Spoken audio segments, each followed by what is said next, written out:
संपूर्ण दुर्गा सप्तशती अध्याय में आप सुन रहे हैं 12वां अध्याय।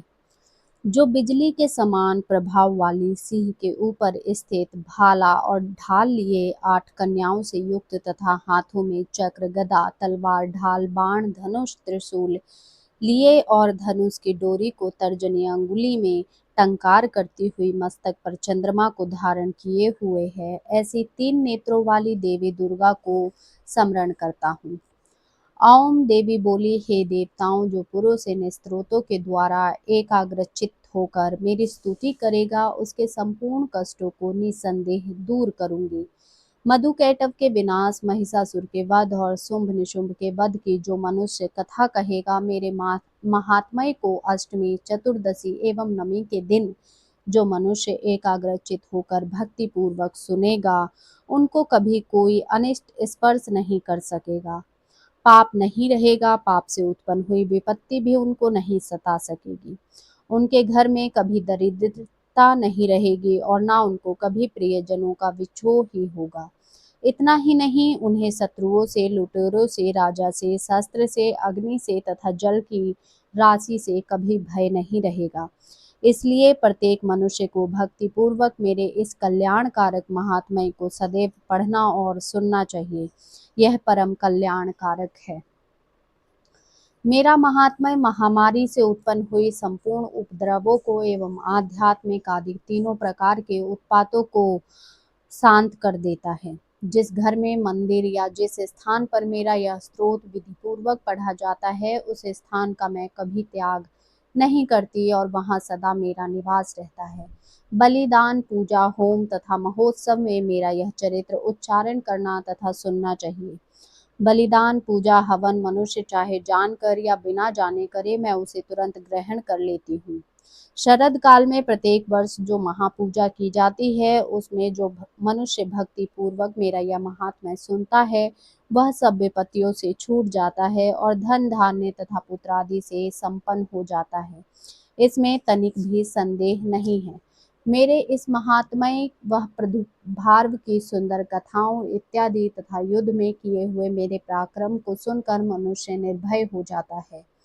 उसके शत्रु नष्ट हो जाते हैं तथा कल्याण प्राप्त हो जाता है और उसका कुल हमेशा प्रसन्न रहता है।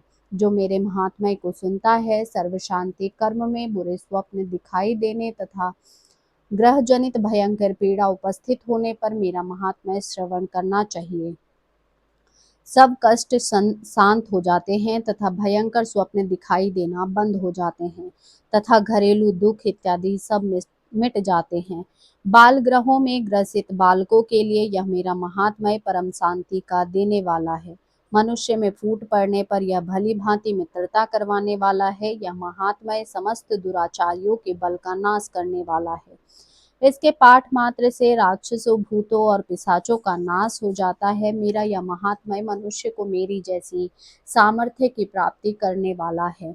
पुष्प, पशु, पुष्य, अर्घ्य, धूप, गंध, दीप इत्यादि सामग्रियों द्वारा पूजन करने पर, ब्राह्मणों को भोजन कराकर, हवन करके, प्रतिदिन अभिषेक करके, नाना प्रकार के भोगों को अर्पण करके और प्रत्येक वर्ष दान इत्यादि करके जो मेरी आराधना करते हैं, उससे मैं जैसी प्रसन्न होती हूँ, वैसे ही प्रसन्न मैं इस चरित्र के सुनने से हो जाती हूँ।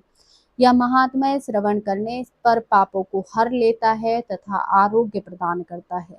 मेरे प्रदुभार्व का कीर्तन दुष्ट प्राणियों से रक्षा करने वाला है, युद्ध में दुष्ट दैत्यों का संहार करने वाला है। इसके सुनने से मनुष्य को शत्रुओं का भय नहीं रहता। हे देवताओं, तुमने और ब्रह्म ऋषियों ने जो स्तुति की है, ब्रह्मा जी ने जो मेरी स्तुति की है, वह मनुष्यों को कल्याणमयी बुद्धि प्रदान करने वाली है। वन में, सूने मार्ग में अथवा दावानल से घिर जाने पर, वन में चारों ओर से घिरा हुआ यह शत्रुओं द्वारा पकड़ा हुआ, जंगल में सिंहों से, व्याघ्र से या जंगली हाथियों द्वारा पीछा किया हुआ, राजा के क्रोध करने पर मारे जाने के भय से या समुद्र में तूफान आने से, नाव के डगमग होने पर, भयंकर युद्ध में फंसा होने पर, किसी भी प्रकार की पीड़ा से पीड़ित, घोर बाधाओं से दुखी हुआ मनुष्य उपरोक्त प्रकार की घोर विपत्तियों से इस मेरे चरित्र का स्मरण करने वाला मनुष्य छुटकारा पा जाता है। शेर आदि हिंसक पशु, डाकू तथा शत्रु मेरे चरित्र के स्मरण करने वाले मनुष्य से दूर भाग जाते हैं, पास नहीं आते। महर्षि बोले, प्रचंड पराक्रम वाली भगवती चंडिका इस प्रकार कहने के पश्चात सब देवताओं के देखते ही देखते देवी अंतर्ध्यान हो गई और संपूर्ण देवता अपने शत्रु राक्षसों के मारे जाने पर निर्भय होकर पहले की तरह अपने अपने अधिकार प्राप्त करके यज्ञ के भागों को प्राप्त करने लगे।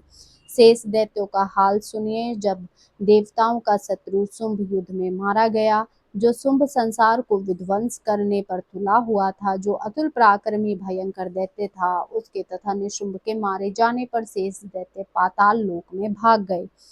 हे राजन, इस प्रकार भगवती अंबिका नित्य होती हुई भी बार बार प्रकट होकर इस जगत का पालन करती है। वे ही इसको मोहित करती है, जन्म देती है और प्रार्थना करने पर समृद्धि प्रदान करती है। हे राजन, भगवती ही महाप्रलय के समय महामारी का रूप धारण करती है और वही संपूर्ण ब्रह्मांड में व्याप्त है। वही भगवती समय समय पर महामारी का रूप बनती है और स्वयं अजन्मा होती हुई भी सृष्टि के रूप में प्रकट होती है। वह सनातन देवी प्राणियों का पालन करती है। वही मनुष्य के अवयुद्ध के समय घर में लक्ष्मी का रूप बनकर स्थित हो जाती है तथा अभाव के समय दरिद्रता बनकर विनाश का कारण बनती है। पुष्प, धूप और गंध आदि से पूजन करके उनकी स्तुति करने से वह धन एवं पुत्र देती है और धार्मिक बुद्धि तथा उत्तम गति प्रदान करती है। जय